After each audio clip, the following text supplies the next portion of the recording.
What's up guys, Zyra here. I am doing a patch rundown of patch 12.2 of TFT. I mean, the past patch honestly has seemed pretty balanced to me. I feel like there's a lot of different comps that can do well, a few that seem a little bit overtuned. You know, the Chalice comp seemed really strong, like Syndicates are really strong, Jhin comps in general are really strong. So yeah, hopefully this will address a lot of that stuff. I've read through it already and I'm just going to give you my thoughts on it. So the first thing is this change to rolling odds, level 8 and level 9. So level 8, your chance of hitting a 5 cost is going down by 1%, and there's allocating that to hitting a 1 cost. And at level 9, your chance of hitting a 5 cost is going up by 1%. And they're taking that away from the 1 cost roll percent chance. So basically, this just incentivizes you to go 9 more, and decentivizes you from rolling all your gold at level 8 to potentially hit a 2-star 5 cost, and then you never have to go 9, basically. I think it's great.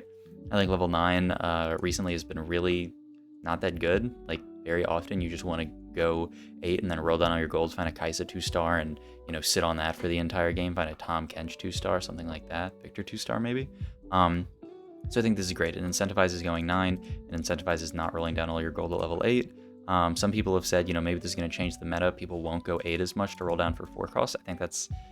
I don't think that's exactly true. I don't think you ever roll down for 4 costs at 7. I think it's just unreliable because you're just playing a lottery, basically. You can roll down for 2-star 3 costs at 7 and then use that to stabilize to go 8. But like level 8 is always the most ideal level to roll down for 2-star 4 costs. So I think people are still going to go 8. They just might roll a bit more at 7 as opposed to just trying to go fast 8 every game, which is a good change because very few people were rolling at 7 or 6 in the past, whereas I think now it's a little bit more likely. So that's good. Large changes, blah, blah, blah, blah, blah. So biggest changes, Bodyguard Heart gives a Blitz instead of Leona. I think that's a huge nerf. You still might take it, but I feel like Bodyguard Heart used to be like the Bodyguard ones, Bodyguard Heart and Bodyguard Crest. Like Bodyguard Crest now against a Darius instead of Leona. These used to be like slam picks. Now I think they're okay. If you don't like either of the other options, you might pick them, but, you know, they go down from, like, slam picks to, like, just decent. Protector Heart granting a Blitz is pretty good. The thing is that in the Protector reroll comp, you don't really want Blitzcrank this early. You'll probably end up selling it, but that's just getting an extra 2 gold, so that's, you know, you'll always take that. Makes it better, which is nice as a small buff to the Kog'Maw reroll comp. Clockwork Crest now also grants a Zillion. That's fine. I think this is pretty decent.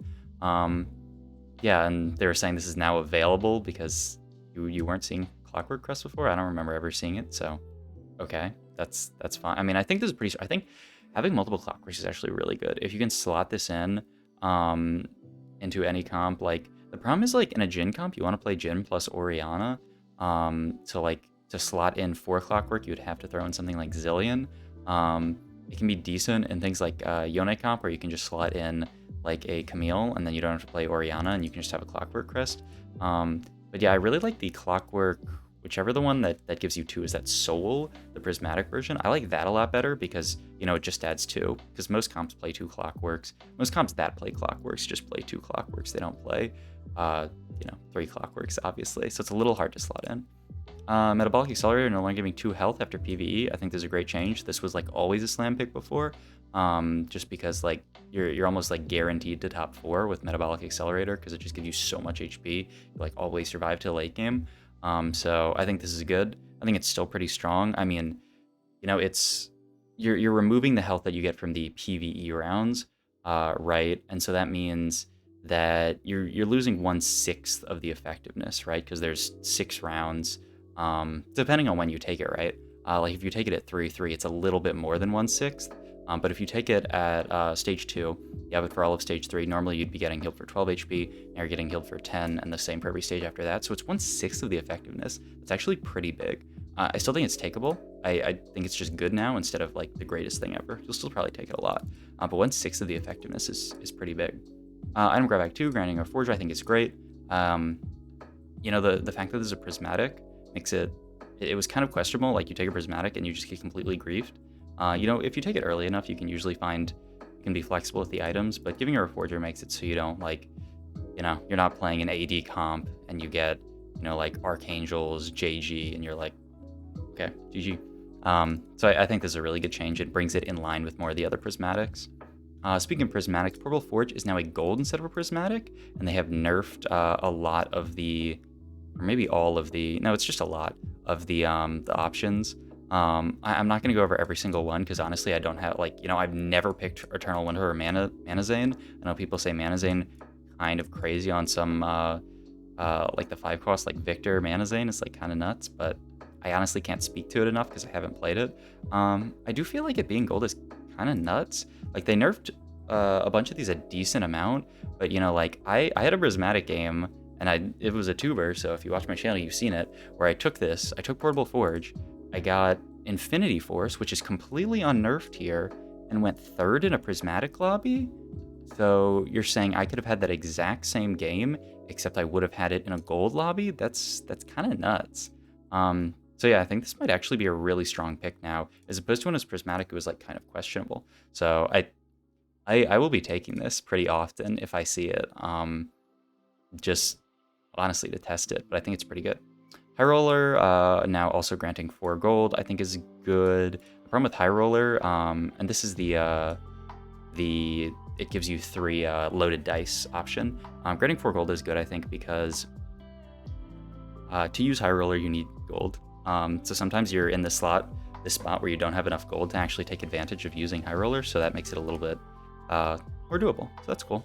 Shrug It Off, from going from gold to silver, I think this is great. Shrug It Off used to, I don't know, so many people complain about it being just not good at its tier. So yeah, I think it's good at silver. I think it actually might be quite strong at silver. I mean, it's specific, right? But if you're playing like a Cho'Gath comp and you get Shrug It Off, that's kind of nuts. And Cho'Gath's getting buffed this patch as well, so I think that's definitely possible.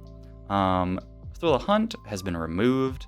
I think that makes total sense. It's just like as a prismatic, it does not do enough. The fact that it grants you 900 HP, I mean, you take this early and so often you're going to be overhealing that it's just not worth it. And sorry, this is my Magic the Gathering card fetcher, so yeah, I think this is a totally good change. And why spending? Also granting 4 gold, I think is fine. I haven't taken it that often, so I can't really speak to how good it is, but sounds like it was just underperforming the data and they buffed it, so that's fine.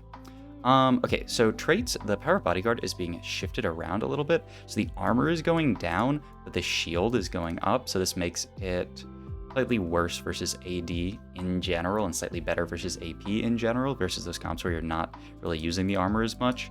It increases the shield and vice versa. So it's, you know, it's kind of like averaging out a little bit, which I think is good. You know, there are definitely games where, especially with the old Bodyguard crests before, you know, you just run into 4 bodyguards early and you're like, okay, I can't kill these units. I've never killed these units.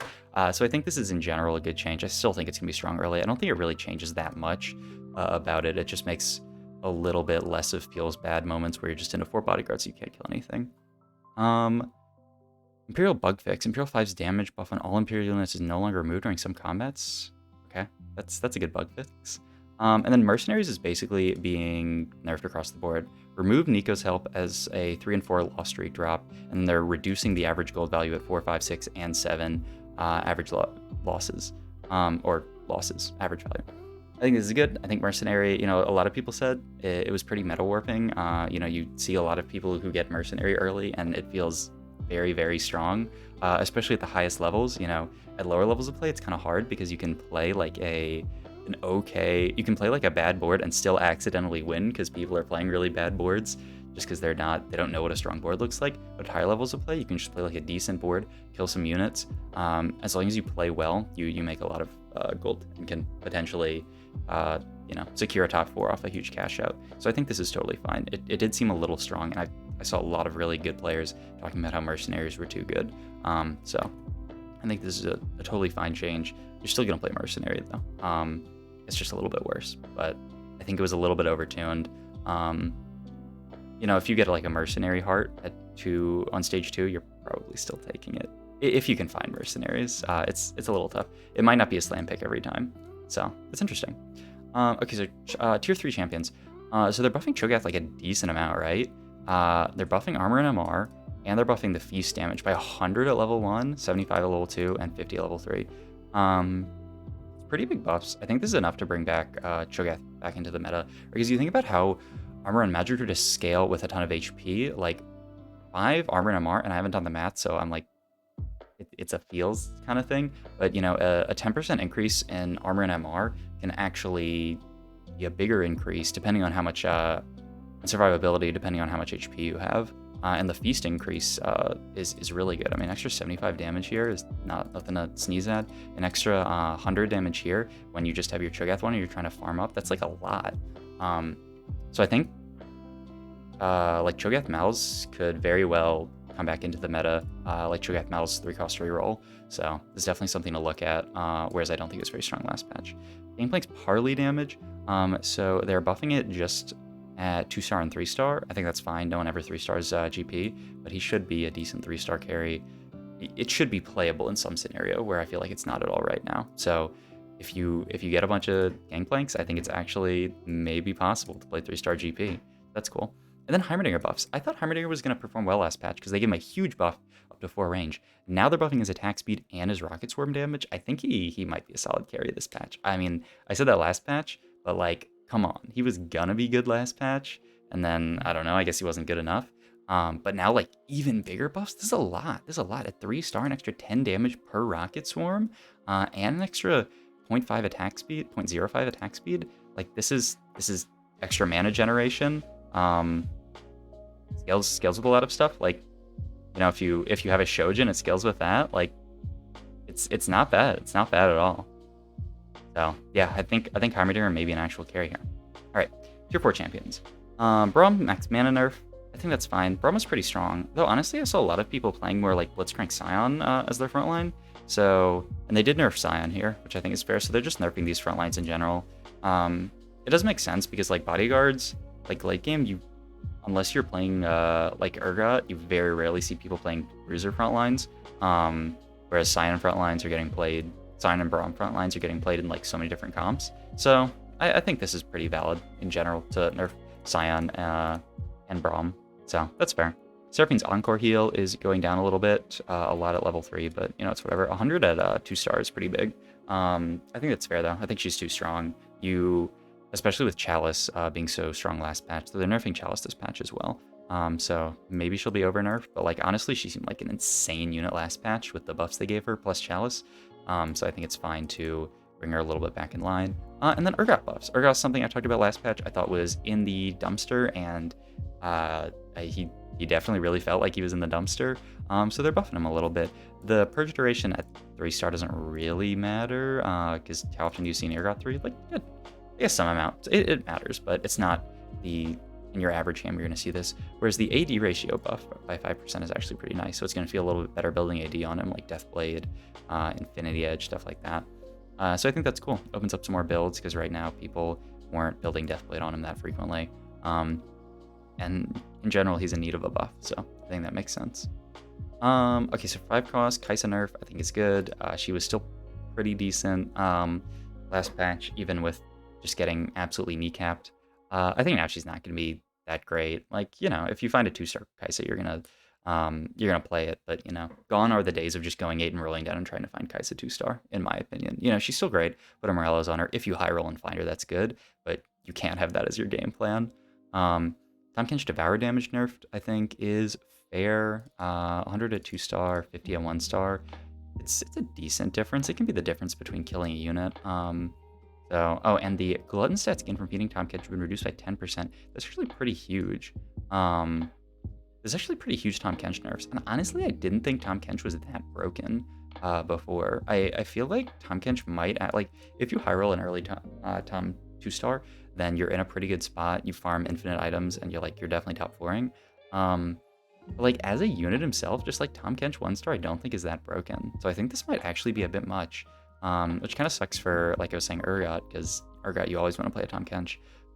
But yeah, I feel like this is actually a pretty sizable nerf to Tahm Kench, which I honestly don't think is that needed, but we'll see.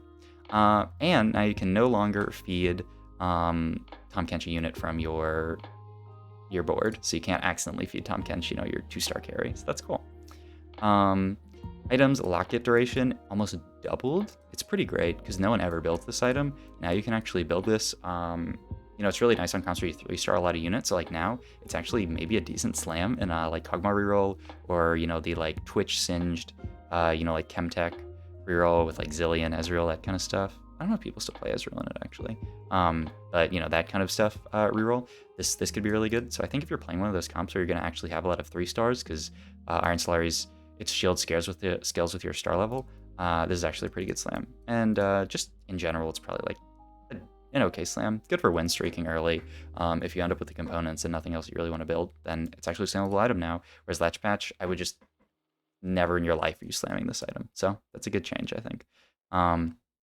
Okay, so small changes. Academy Crest against a Garen, Mutant Crest against a Cassin, I think that's huge. Treasure Crest against a Garen, that's huge. Merc Crest granting gold is pretty big as well. Socialite Heart granting a gold. Kog'Maw buffs, baby. Kog'Maw buffs all day, every day. Really cool. I mean, I loved it. I thought Kog'Maw was not as strong at the end of last patch, so nice to see these changes. I think, you know, these are good Kog'Maw buffs. He was pretty good, but you know, maybe, you know, I put him in A tier in my last tier list. Maybe he'll get to S tier this patch. We'll see. These are great buffs. Honestly thought these were pretty good before, but maybe it's a calculated decision with the way that they're nerfing mercenaries that they need to buff it a little bit. So we'll see how this happens. Socialite Heart granting gold I think is good as well. You know, there's so many games where you see two like trait specific augments early, and you're like, I don't want to take either of these and grief my game. I'm just gonna take Socialite Heart. You get 1 gold, or you get 0 gold, right? And then you get a terrible Socialite Hex, and you're like, okay, my game is effed. Now at least you have 1 gold to make you feel a little better. The visual indicator for Sniper's Nest is really cool, because before you just had to pray that you were getting the buff you actually didn't know. And then Stand Behind Me now additionally increases the Bodyguard armor bonus by 25%. Seems like a bit much, no? Like the best comps already used Bodyguards, right? So maybe in the data Stand Behind Me was underperforming, but like Shaco wants to play Bodyguards, Jhin wants to play Bodyguards. Like a Socialite comp may end up playing Bodyguards, you know, like a Yone comp plays Bodyguards. Like a Chalice, Seraphine, Orianna carry comp plays Bodyguards. I feel like this is unnecessary buff. Like maybe it's underperforming, that maybe this augment isn't as strong as I think it is. I haven't had like great success with it, but I would definitely try it out this patch. I think it might be really strong, especially because so many good comps use it anyway. Okay, traits. Bring Syndicate 3 and 5 down. Great idea. Ensuring 7 Syndicate isn't too hard hit. Okay, so Scrap Shield is buffed at 4 Scrap. I don't understand this change. I do not understand this change. 4 Scrap is insane early already. I mean, to be fair, like early, if you get 4 Scrap in stage 3, like you have 3 components. Okay, it's an extra 15 shield for each unit. It's not really anything, but I don't think 4 Scrap needed to be buffed. Maybe they're trying to get people to play 4 Scrap late game, but that's never going to happen because so many of the Scrap units are garbage, right? You can play Jinx, you can play Blitzcrank, you can play Janna. What's your 4 Scrap unit? Echo? Like what comp is playing those 4 units? Unless you're playing like the Sip Scrap variant. It's just so hard. You know, like Urgot, you want to play Janna plus Jinx, right? But you're not going to play the Blitzcrank, you're not going to play the Echo, it doesn't make any sense. So yeah, I don't know if people are getting to 4 Scrap. I guess maybe you can grab like a Scrap Soul, whichever the one that gives 2. I always forget the names. So I guess it's a small buff for that, like late game, and it could matter. But yeah, I mean, now that I think about it, people don't really play this. It's kind of a nice buff, right? Because Scrap scales with game time, right? Because you get more items as the game goes on. So it's not actually going to change early game Scrap that much, but it will make late game Scrap a little better. I actually like this change, even though I just said it was stupid a second ago. Socialite Omnivamp is being buffed. I think it's great. Socialite 3 is just not that interesting or good. So a tiny buff I think is totally fine. You know, it's less frequently worth chasing 3 Socialite as it was a few patches ago. So I think this is a nice buff, and it's small, so it's not going to make a huge difference. Syndicate Armor and MR getting nerfed. I think it's great. Syndicate I think is busted, and 7 Syndicate bonus going to 50-60. I think that's also pretty good. It's not a huge buff, you know, like 10% of 55 is 5.5. So you're increasing armor and aura by 5.5. It's not a big buff. I think this is actually much bigger. It's really good. Really hurts the mid and early game of Syndicates, which I think was kind of ridiculous. You know, you just stabilize on Shaco 3. You don't need 7 Syndicates to win the game with Shaco 3. So yeah, I think that's fair. Tier 1, Ziggs Inferno Bomb damage. Nerfed by 25 here and here, and then buffed by 25 at 3-star. This unit's like kind of trash. Yeah, I don't see why it needs to be nerfed, but Whatever. I'm still gonna play him. It's 25 damage difference, not the end of the world. But I don't think this unit's that good. He misses his bomb so often that, like, does 25 damage even really matter? I don't know. It's whatever. It's not a big difference. Katarina health being nerfed. What the? Oh, being buffed. Okay, okay. I'm dyslexic. Okay. That's good. I think this unit is absolute trash. So, I mean, this is not really what you need to buff with Katarina, right? What does 50 health for Katarina do? And with Katarina is like, feels like she just doesn't do enough damage. She does die pretty quickly though. Maybe it'll make a small difference. I think this unit was too weak though. I do think she's in need of a buff.